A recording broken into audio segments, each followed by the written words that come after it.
represented by head coach Mike Bianco, along with pitcher Connor Spencer, first baseman Will Furniss. In a moment, Coach will give an opening statement, and then we'll take questions directed to players only, please. Please wait for the microphone and identify yourself when it gets there. Coach, if you'd make an opening statement. Obviously another really good baseball game, I thought, by both teams. One of those pitching duels that I thought both teams pitched it, outstanding. And, we got a big home run, by Will in the first, and a couple hits, in an inning, with a big base hit by Smithwick to get us two.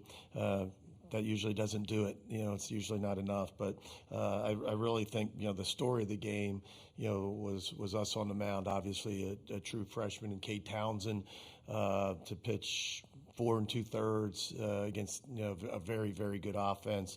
In this environment, which is different, than a lot of places, and especially conference tournaments. And it was loud there today. So for Cade to perform like that, his best outing of the year. We tried to prime him for that, and a lot of midweek starts, but nothing like that today. So for him to perform like that, and then of course Spence at the end, who's just been lights out. And so just proud of our guys, and rest up and get ready for another good team tomorrow in Vanderbilt. Questions for the players? Let's start right here in the front right. For Will, Matt Taverny from World Baseball Network. What was the pitch you recognized during your at-bat, and also just trying to help the offense with Mitchell and Luke striking out to start the game? I was actually sitting fastball, but he threw me a hanging slider, and I just saw it out of hand. He left it over the plate, and I just honestly tried to hit it hard. I didn't really think it was going to get out today because of the wind, but it somehow it got out. But fourth row on the left. This one's for Connor. Like Mike was saying, there's a ton of LSU fans here. I mean, everyone kind of saw his purple everywhere. Not to discredit Ole Miss fans, but to pitch in the ninth inning, game on the line, take me through that moment and what that final out was like for you. I mean, yeah, it's awesome. Those are the kind of moments that I really live for as a closer. I feel like that's kind of where I thrive, at that last 3 outs of the game. And it did get very loud with 2 outs, and after I walked the guy, I couldn't really hear my pitch comm, and so I was trying to make sure that I was trying to make sure I was still on the right pitches before anything else. But no, to do that, and especially against a really good team like that, it's awesome. In the back on the right. Connor, Mitch Davis, MitchDavisShow.com. I do want to ask you about this pitching staff. Your unreal performances this week and really done well to close out the season. What's been different the last couple of weeks, and kind of how do you feel heading into the championship and also the rest of the postseason? I mean, yeah, we don't have to worry about school anymore, which helps a lot. So we really get to focus on just baseball. I really think the biggest thing the pitching staff has kind of been doing lately is really, really hanging out together and just coming together for the most part. We're always hanging out with each other, even outside of the field, and we're not just teammates. We're buddies, and I think that really helps for encouraging guys who, whenever they do go out there, and you also kind of get a realization for what makes people tick, and you can kind of say the right things to them to get them in their right headspace to go and compete the way that they've been doing all week. The second row on the left. Connor, this one's for you too. You've been pretty busy the last couple of days. How much does adrenaline help you in this time of year and getting you ready? And then as a pitcher, just what did you think of Cade Townsend today? Did you know that he had that kind of performance in him? Oh, yeah. So Cade Townsend is my roommate on the road, actually. He's a little 19-year-old freshman, and I'm a 24-year-old senior, so we get along just well. But I've kind of talked to him about what I've learned in college and what's helped me, and to kind of almost feel like I'm his big brother and guiding him in a way that I feel if I had this, all this energy pent up the way he does, kind of just straighten him out and be able to kind of use that to go and perform the way he did. I've seen it in him since the first day that I met him. He's always been one of my favorite little freshmen, and yeah, he's a really good dude and a really good competitor too. Second row. Jake Thompson on this Spirit on through. Will, I think you said out there on TV that you've been on this program for 3 years, but you said this team feels different. Can you expound on that a little bit? We're really together, and the last couple of years doesn't seem like we've had a bunch of fight. And, when we get down, we just kind of give up, or, we ride the ups and downs too much. We don't stay even keel. This group is older, and, I think we're honestly tighter. And when things go bad, we don't dip too low. And when things are going good, we don't go too high. And I think that's the recipe for success, like Coach B says, So, just the very mature group of guys, and we're all kind of like family. So it's good to have this group with us. All right, last one for the players right in the center of the room. Will, Sam Hutchins, Clarion Ledger. With what Connor's done here in Hoover, but also just all season, what sort of comfort does that bring an offense to have a guy like that coming out in the ninth? Oh, it's awesome. The offense will sometimes joke around, as long as we have the lead going in the ninth, we're going to be good because we got this guy in the bullpen. So it's really comforting, especially, seeing him jog out of the bullpen. Enter Sandman comes on. That's freaking sweet. It's cool. It's a cool song, and it gets me pumped up. I know it gets him pumped up too, but, not only that, he's really good up there. And I don't really know many pitchers that can just throw fastballs and shove it down somebody's throat, especially, the good teams that we face, but he can do it, and he does it every time. Well, Will and Connor, congratulations on the win. We'll see you again tomorrow. Thank you so much.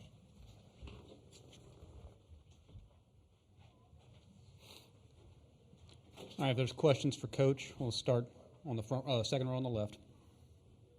Mike, also just your thoughts on what Gunnar gave you today and in the middle part of that game, and maybe one of his better performances recently. It really was, and that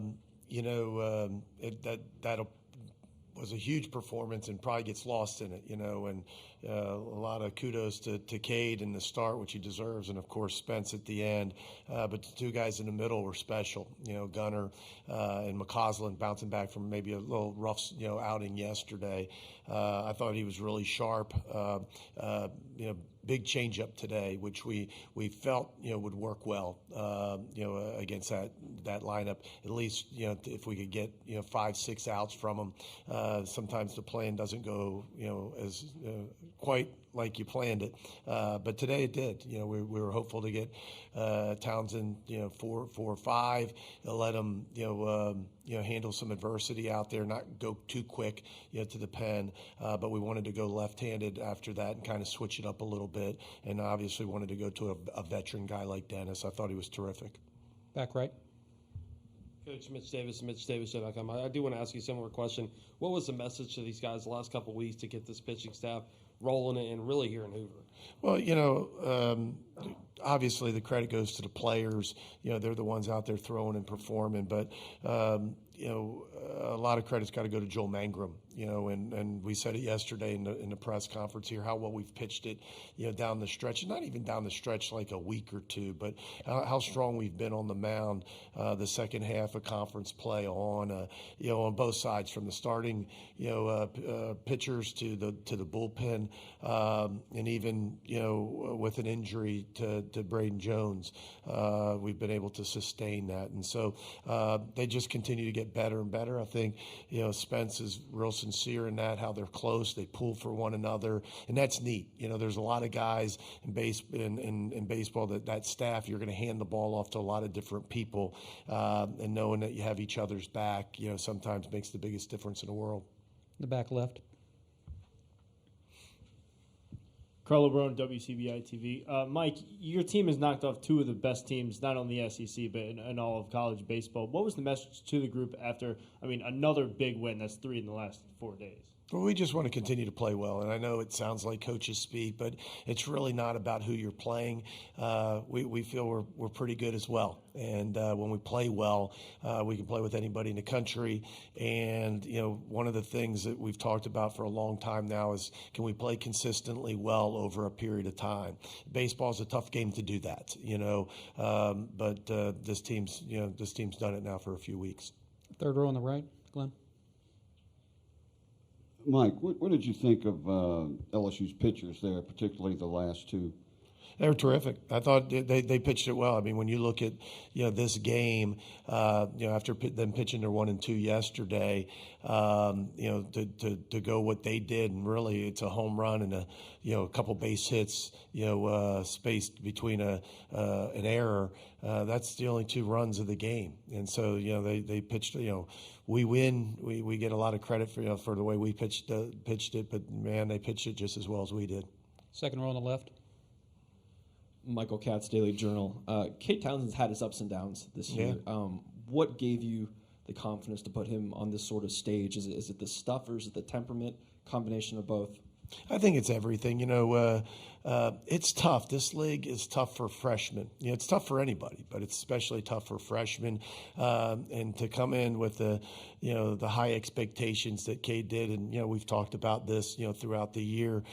Certainly, it's not hard to see the stuff when he goes out there, but just to be consistent. And when you watch him, week in and week out on those Tuesdays, and he's pitched well, but usually it's an inning that gets him right. It's not that he can't handle the moment. It's not that he's not good enough to do this at its highest level on the weekend against a top 5 team. But can you make a pitch and get off the field? And he did that a couple times today in a big environment, tough environment. And for that, we're really proud of him, because that's the growth that you're seeing. And the guy that you expected one day he's going to be a weekend starter, a Friday night starter in the Southeastern Conference. Second row on the right.